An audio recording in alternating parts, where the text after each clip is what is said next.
السلام علیکم۔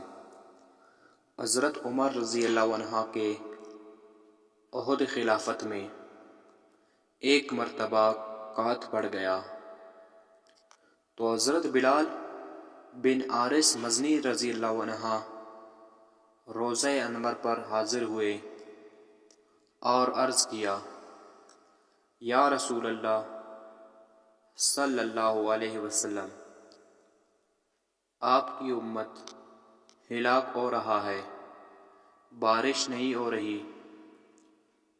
حضور صلی اللہ علیہ وسلم انہیں خواب میں طے فرمایا، اے بلال، عمر کے پاس جاؤ، اسے میرا سلام کہو اور کہہ دو کہ بارش ہو جائے گی، اور عمر سے یہ بھی کہنا کہ کچھ نرمی اختیار کرے۔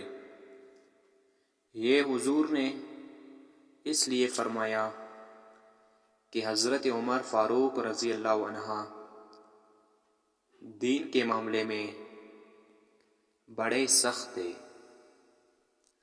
حضرت بلال حضرت عمر کے خدمت میں حاضر ہوئے